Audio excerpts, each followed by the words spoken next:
Hello, आप सभी का स्वागत है ताराचंद। आज हम बात करते हैं बीए पार्ट थर्ड का जो लेसन चल रहा था हमारा समाज में श्रम विभाजन। और ये समाज में श्रम विभाजन इमाइल दुर्कहेम का है।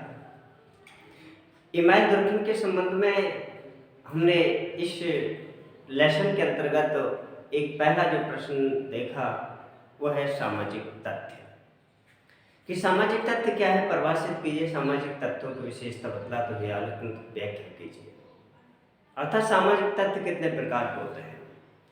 किसी समाज या समूह या अन्य व्यक्तियों द्वारा किए जाने वाले प्रतिदिन के कार्य ही सामाजिक तथ्य है।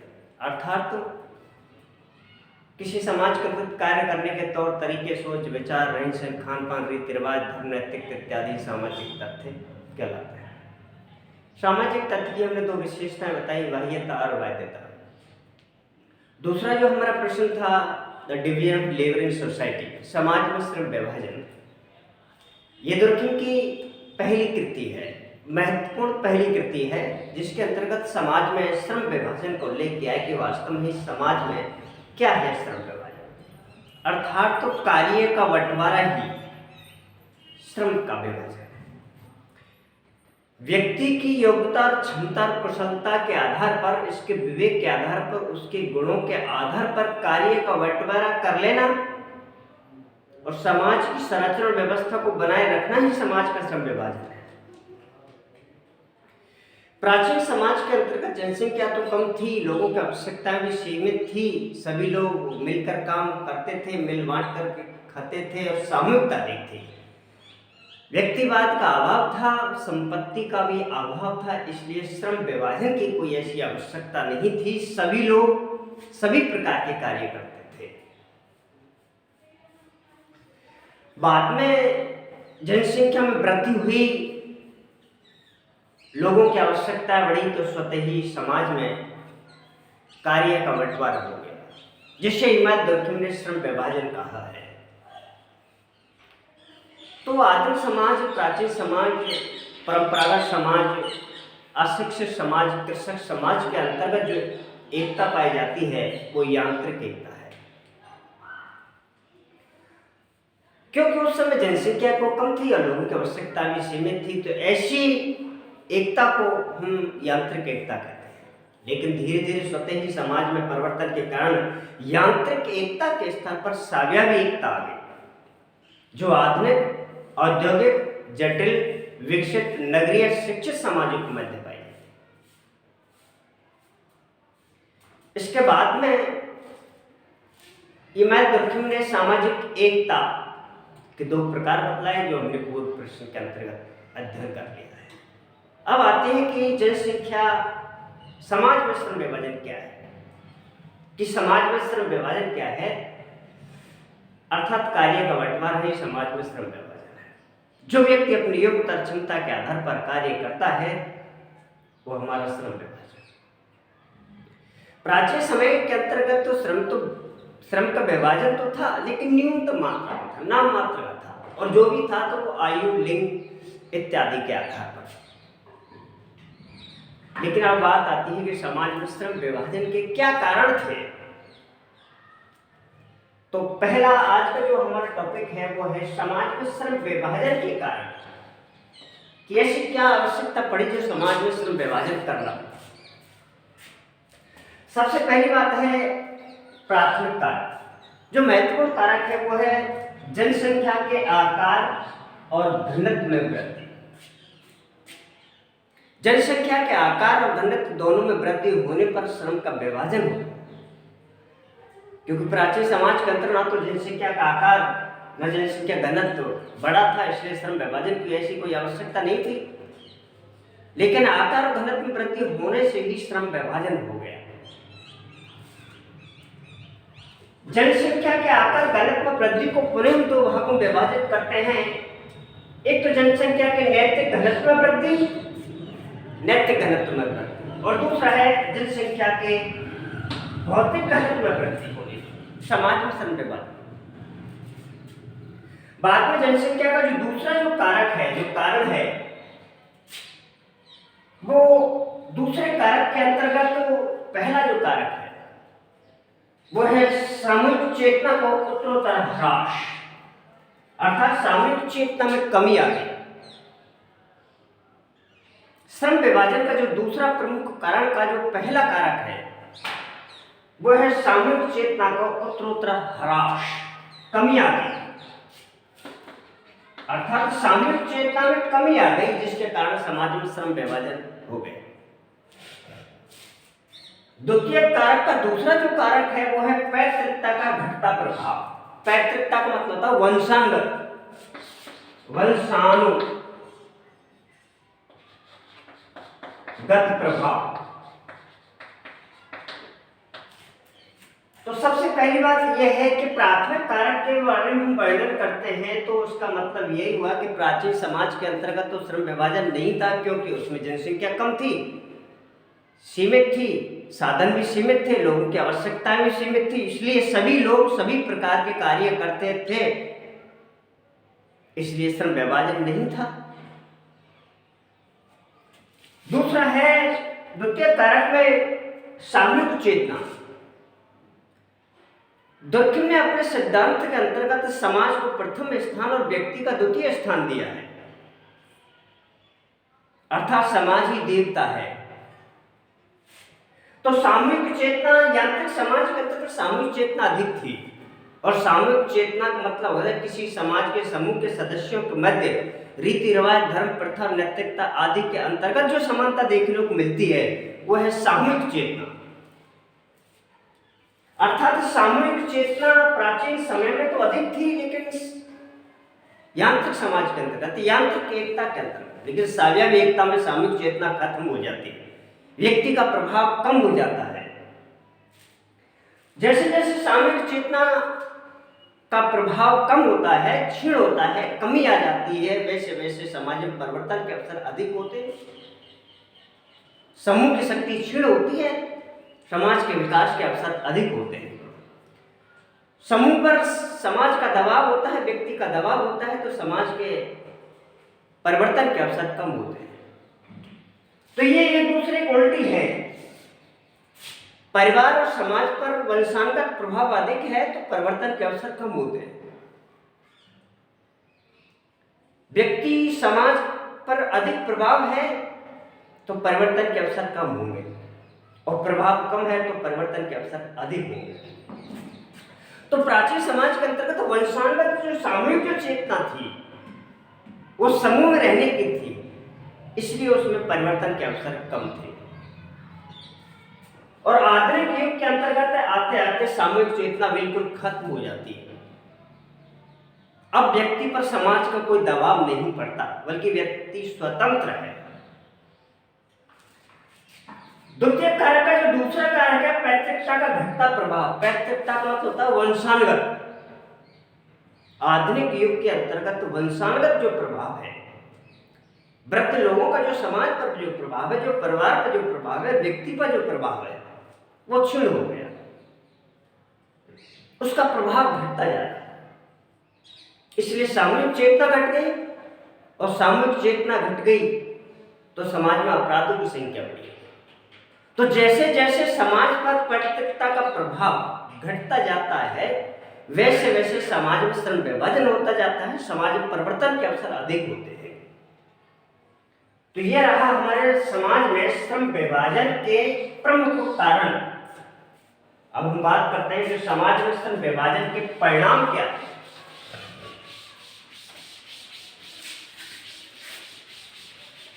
श्रम विभाजन के परिणाम समाज में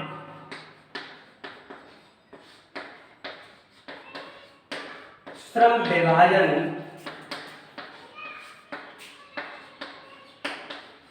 के परिणाम।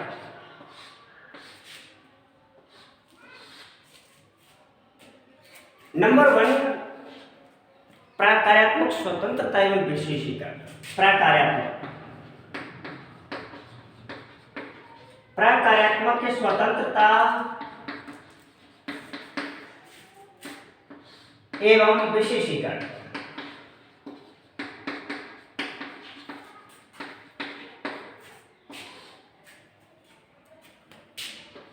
दूसरा, सभ्यता का प्रभाव। सभ्यता का विकास।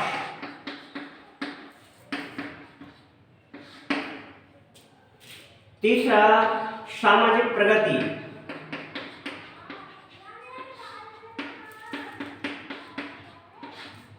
चौथा, सामाजिक परिवर्तन।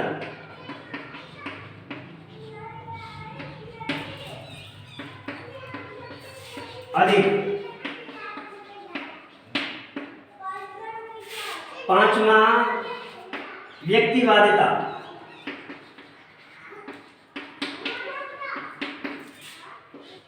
का प्रभाव। छठा, प्रतिकारी कानून व्यवस्था।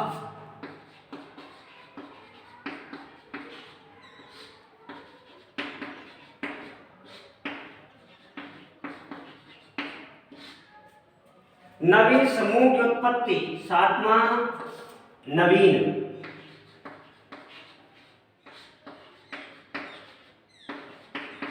समूह की उत्पत्ति। और आठवां क्या हो सकता है? नवीन समूह की उत्पत्ति, प्रतिकारी कानून, दमनकारी कानून का ह्रास, साम्यवादी समाज का विकास। साम्यवादी एकता का विकास।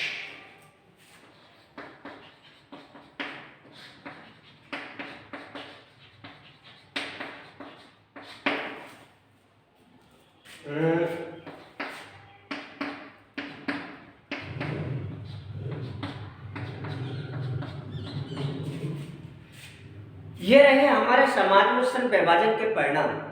अर्थात दुर्कहेम ने अपने सिद्धांत के अंतर्गत अर्थात समाज में श्रम विभाजन के सिद्धांत के अंतर्गत इस बात का उल्लेख किया है कि वास्तव में समाज में श्रम विभाजन क्या है, इसके क्या कारण हैं और क्या परिणाम है। तो बात हम करते हैं कि प्राचीन समाज के अंतर्गत तो श्रम विभाजन नहीं था, जनसंख्या भी कम थी, लोगों की आवश्यकता भी सीमित थी, इसलिए श्रम की कोई ऐसी आवश्यकता नहीं थी। तो ऐसे समाज के अंतर्गत यांत्रिक एकता पाई जाती है। लेकिन जैसे जैसे जनसंख्या बढ़ती है, श्रम का विभाजन हो जाता है, कार्य का बंटवारा हो जाता है, तो वहां पर यांत्रिक एकता के स्थान पर साम्यवादी एकता आ जाती है। हाँ, प्राचीन समाज के अंतर्गत तो श्रम विभाजन तो था, लेकिन नाममात्र का था, वो भी आयु और लिंग के आधार पर स्त्री और पुरुष। पुरुष शक्तिशाली था, निडर था, बुद्धिमान भी था, विवेक शक्तिशाली होने की वजह से उसे घर से बाहर के कार्य सौंपे गए थे, जबकि महिलाएं कमजोर, भावुक, विवेकहीन, शक्तिहीन होने के कारण उनका कार्य घर तक ही सीमित था। इसी बात को ध्यान में रखते हुए स्त्री और पुरुष आयु और लिंग के आधार पर समाज में नाममात्र का श्रम विभाजन था प्राचीन समाज के अंतर्गत। लेकिन जैसे जैसे समाज में परिवर्तन आया, जनसंख्या वृद्धि हुई, वैसे वैसे समाज में श्रम विभाजन हो गया, कार्य का बंटवारा हो गया। अब व्यक्ति अपनी योग्यता क्षमता के आधार पर कार्य का विशेषज्ञ हो गया, क्योंकि एक ही कार्य को दीर्घ अवधि से चलते करते रहने के कारण वह समाज में उस कार्य का विशेष स्पेशलिस्ट हो गया। लेकिन अब हम बात करते हैं कि समाज में श्रम विभाजन के क्या कारण थे, तो उसके प्रथम कारक में था जनसंख्या वृद्धि और आकार घनत्व में वृद्धि। यह आकार और घनत्व वृद्धि, नैतिक घनत्व में वृद्धि और भौतिक घनत्व में वृद्धि के कारण समाज में श्रम विभाजन हो गया। इसी जनसंख्या समाज में विभाजन का जो द्वितीय कारक है, उसमें जो पहला कारक था वह है पैतृकता का घटता प्रभाव। पैतृकता का मतलब होता है वंशानुगत प्रभाव आज समाज के अंतर्गत कम होता जा रहा है, जिसकी वजह से समाज में परिवर्तन और श्रम विभाजन होता जा रहा है। अर्थात आज बुजुर्गों का समाज और व्यक्ति और परिवार पर कोई प्रभाव नहीं रहा, क्योंकि समय के अनुसार सब कुछ परिवर्तन हुआ, जिसके कारण समाज में श्रम विभाजन हो गया। और एक दूसरा जो कारक था, द्वितीय कारक का दूसरा जो कारक था, सामूहिक चेतना का ह्रास। अर्थात आज समाज और समूह की शक्ति धीरे धीरे क्षीण होती जा रही है, व्यक्तिवाद आ रहा है, जिसकी वजह से व्यक्ति मनमानी करता है, समाज में श्रम विभाजन हो गया। बाद में हमारा है कि समाज में श्रम विभाजन के क्या परिणाम थे। तो सबसे पहला है प्रकारात्मक स्वतंत्रता एवं विशेषीकरण, कि व्यक्ति अपने कार्य में स्वतंत्र हो गया, और स्वतंत्र होने के साथ साथ जब एक ही व्यक्ति किसी भी कार्य को एक दीर्घ अवधि से करता रहता है तो उसमें निखार आता है, विशेषज्ञ बन जाता है, स्पेशलिस्ट हो जाता है। जैसे कि हर एक आदमी हर काम को अब नहीं कर सकता, केवल एक व्यक्ति एक ही काम की जिम्मेदारी लेता है। वो XYZ, कोई भी पढ़ाने का काम है, कोई मिस्त्री है तो कोई है तो कोई वो वही काम करता है जिसमें उसकी रुचि है, जिसकी योग्यता है, जिसकी क्षमता है, वो अपने काम का चयन करता है और धीरे धीरे उस काम का वो विशेषज्ञ हो जाता है। तो वहां पर श्रम विभाजन के कारण समाज में एक तो स्वतंत्रता आ गई व्यक्ति की, और एक साथ साथ विशेषज्ञ भी बन जाता है उस कार्य का। बात फिर दूसरा कारक है सभ्यता का विकास। जनसंख्या वृद्धि ने, श्रम विभाजन ने हमारी सभ्यता का विकास किया है, क्योंकि एक व्यक्ति जिस कार्य का उसने अपनी रुचि के आधार पर चुना है, उस कार्य को दीर्घ अवधि से करने के कारण उस कार्य का विशेषज्ञ के साथ साथ नई नई चीजों का निर्माण करता है, नई नई खोज करता है, जिसके कारण हमारे समाज और सभ्यता का विकास हुआ। सामाजिक प्रगति, प्राचीन समाज के अंतर्गत तो समाज में कोई प्रगति थी नहीं, ना तो साधन थे, ना कार्य का बंटवारा था, सभी लोग मिलकर काम करते थे, एक व्यक्ति सभी प्रकार के कार्य करता था, इसलिए समाज में कोई प्रगति नहीं थी। लेकिन सभ्यता के विकास और कार्य के बंटवारे ने ही समाज में प्रगति का कार्य किया।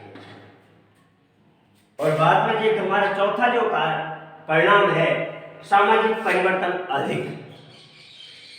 जब व्यक्ति स्वतंत्र कार्य के प्रति स्वतंत्र हो गया, विशेषज्ञ हो गया, तो सभ्यता का विकास भी हुआ। सभ्यता का विकास हुआ तो समाज में प्रगति हुई, और समाज में प्रगति हुई तो समाज में परिवर्तन के अवसर भी अधिक हुए। अर्थात समाज में पहले तो परिवर्तन था ही नहीं, क्योंकि ना तो श्रम विभाजन था, इसलिए ना ही समाज में कोई परिवर्तन था। लेकिन जैसे जैसे श्रम का विभाजन हो गया, कार्य का बंटवारा हो गया, व्यक्ति उस कार्य का विशेषज्ञ बन गया, स्वतंत्र हो गया, तो सभ्यता का विकास हुआ। तो सभ्यता का विकास हुआ तो सामाजिक प्रगति हुई, और सामाजिक प्रगति से ही समाज में परिवर्तन हुआ। आज पहले की तुलना में आज का समाज बहुत परिवर्तनशील है। बात करते हैं सामाजिक परिवर्तन का जो परिणाम है, वो श्रम विभाजन का जो परिणाम है वो है व्यक्तिवादी परिवर्तन, व्यक्तिवादिता।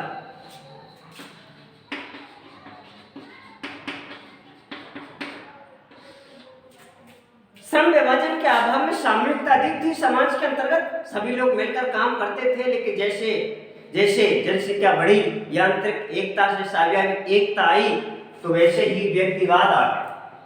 क्योंकि यांत्रिक एकता में तो सामूहिकता अधिक थी तो जनसंख्या कम थी, परिवार और समाज पर दबाव भी था, व्यक्ति पर दबाव भी था। लेकिन जैसे जैसे जनसंख्या बढ़ने के कारण व्यक्तिवाद आया तो सामाजिक एकता आ गई। प्रतिकारी कानून, हाँ, श्रम विभाजन से समाज में प्रतिकानून व्यवस्था आ गई। जबकि आंतरिक एकता में तो दमनकारी कानून व्यवस्था थी, क्योंकि समाज मजबूत था, नियम कानून कठोर था और व्यक्ति कमजोर था।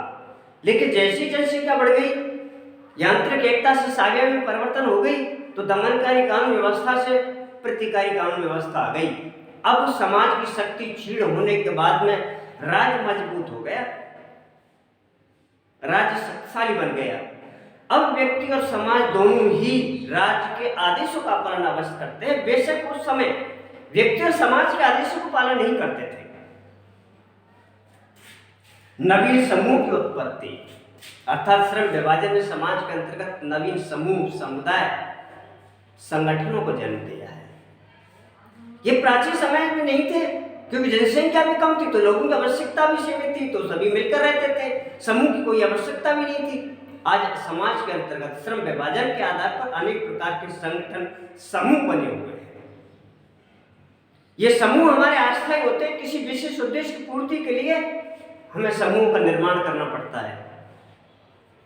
तो आज के युग के अंतर्गत, आधुनिक युग के अंतर्गत, आधुनिक समाज में, समाज के अंतर्गत अनेक प्रकार के समूह का निर्माण होता है। ये समूह समाज के विकास के लिए बनाए जाते हैं। और सावियावी एकता का विकास, श्रम विभाजन ने हमारे समाज के अंतर्गत सावियावी एकता का विकास किया है। जहां श्रम विभाजन नहीं था वह यांत्रिक एकता थी। देखिए, जैसे श्रम विभाजन हुआ वह यांत्रिक एकता के स्थान पर सावियावी एकता का विकास हो गया। अब व्यक्तियों की तरफ व्यक्तिवाद आ गया, सामाजिक परिवर्तन के अवसर अधिक हो गए, प्रतिकारी कानून व्यवस्था लागू हो गई। तो ये रहा हमारा दुर्खन का एक दूसरा टॉपिक है, इंपॉर्टेंट टॉपिक है, जिसमें उसने बताया है कि समाज में श्रम विभाजन क्या है, समाज में श्रम विभाजन के कारण और परिणाम। इसमें दो ही बातें ज्यादा पूछी जाती है कि समाज में श्रम विभाजन के क्या कारण है और क्या परिणाम है। अधिकांश ये प्रश्न पाठ के अंतर्गत भी पूछा जाता है और बड़ा प्रश्न पूछा जाता है समाज में श्रम विभाजन जिसके कारण और परिणाम दोनों का उल्लेख कीजिए, तब वो बड़ा बनता है। बाद में अगर शॉर्ट प्रश्न आता है तो वहां समाज में श्रम विभाजन के दो कारण बताइए, समाज में श्रम विभाजन के दो परिणामों का उल्लेख कीजिए, समाज में श्रम विभाजन क्या है, इत्यादि प्रश्न यहाँ पर अपार्ट के लिए। बाकी व्यपार्ट के लिए जो 20 नंबर का है वह है श्रम विभाजन के कारण और परिणाम दोनों का उल्लेख। लास्ट पॉइंट, आगे हम बात करते हैं इमाइल दुर्खिम की आत्महत्या।